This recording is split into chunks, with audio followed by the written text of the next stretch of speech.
The big problem, Jim, is twofold. It's apathy and ignorance.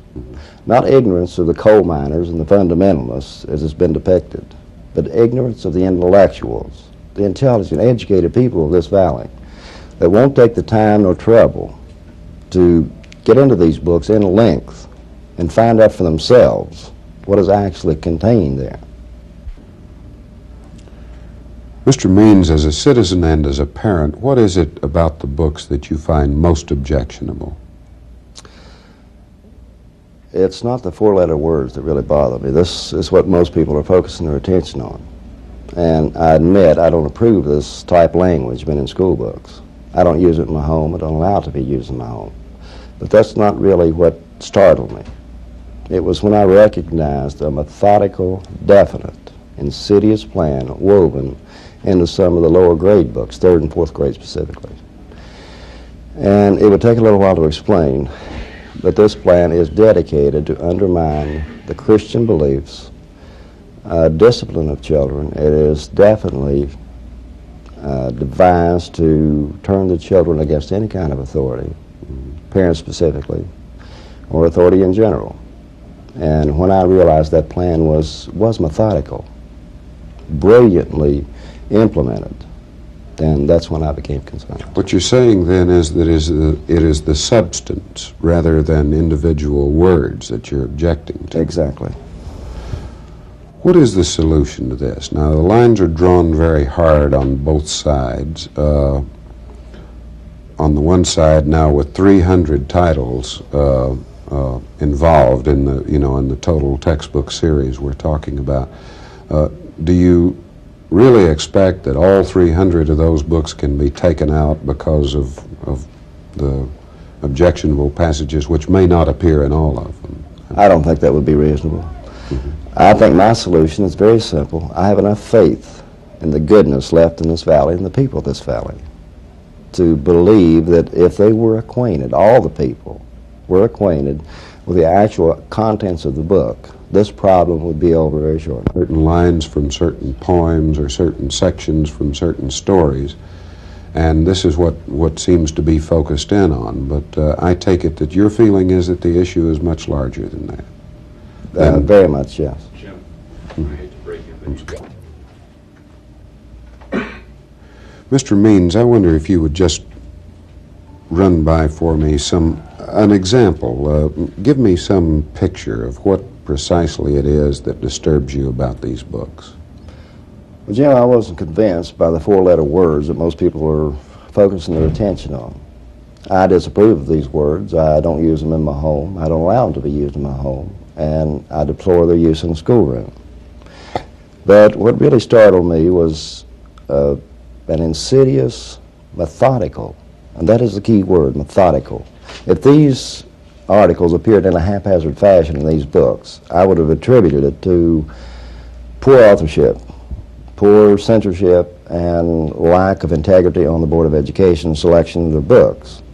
But when I realized it was methodical, definitely planted there for a purpose. I'm not pointing any fingers to who put the plan there, but I am making the accusation the plan is there because it's too plain to overlook. This is what startled me, and the plan I'm speaking of can be found most, I think, in the 3rd and the 4th grade reader. The 4th grade reader is what convinced me. And this one, because my little daughter happens to be in the 4th grade, when she brought a reader home from the school, I leafed through the book, and bearing in mind that I had already seen some of the excerpts, some of the four-letter words, and I've expressed my feelings on that, I still wasn't convinced. But then when I saw this plan, once I studied it and saw the connection, one with the other, of the articles into the definite methodical plan, then I did become very concerned. And that plan being to accomplish what end? It has only one end, and that is to undermine Christian beliefs, establish the Bible as a myth. Now, it has been said that we, the parents of Charleston, are concerned because Androcles in the Lion is presented as a myth. We're not that backward of people. We know that Androcles in the Lion is a myth.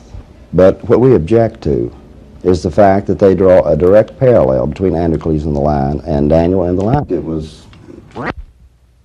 This is what Excuse me.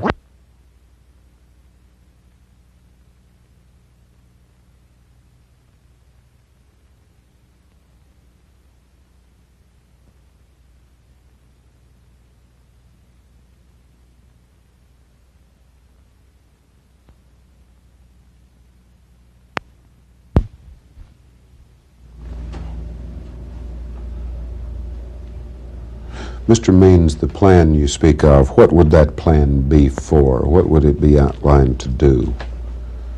It could have only one goal, Jim, and that is to undermine all Christian beliefs that we have lived by ever since this country was founded.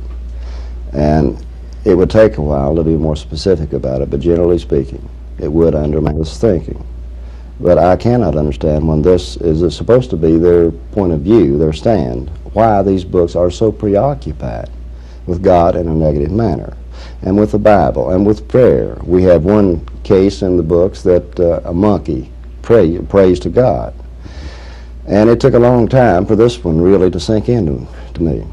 And then I wondered if maybe they weren't suggesting to the children, since we have taken prayer out of the school, are they suggesting to the children that children do not pray, monkeys do, and a mouse prays?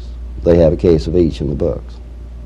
So the only thing that takes to people to come to a right conclusion that the plan is there is to ask themselves some basic questions. Why? What do you think is going to wind up happening? What does Kanawha County have a chance to get back to normal in its school system this year? If you're calling normal the norm that we experienced before this happened, no. It never. I hope it never will be the same again. I hope this will make a lot of people think, a lot of people turn over a lot of rocks and look underneath them. I know personally myself, I've been one of the people guilty of sitting back, letting everybody else take care of it. I trusted the school officials. I don't have too much faith in our methods of electing political offices, political people to offices, simply because we can't be personally acquainted with each of those candidates. So I think we all understand that it's not who's the best man for the job, but who best portrays the best image to the public through the news media and through their managers they hire, their schooling they can afford, and so on. So I just sat back, and occasionally I'd vote, and the sex education thing came and went without even my knowledge of it taking place. I heard after it was over that it took place. And I've never gotten involved in anything like this before, but you can take my word for it. I'll keep a close eye from here out on it. Not only this specific thing, but anything in general that's going to affect my life and my children's lives.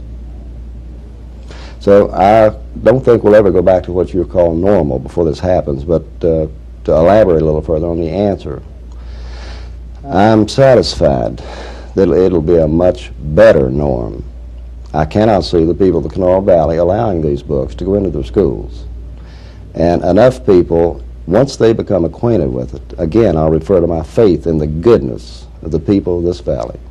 Once they become acquainted with the actual contents of the book, then it will be resolved in a hurry, and we'll have a much better curriculum in our school, and we'll have a much better community, which I hope will become contagious to the surrounding counties, states, and from coast to coast.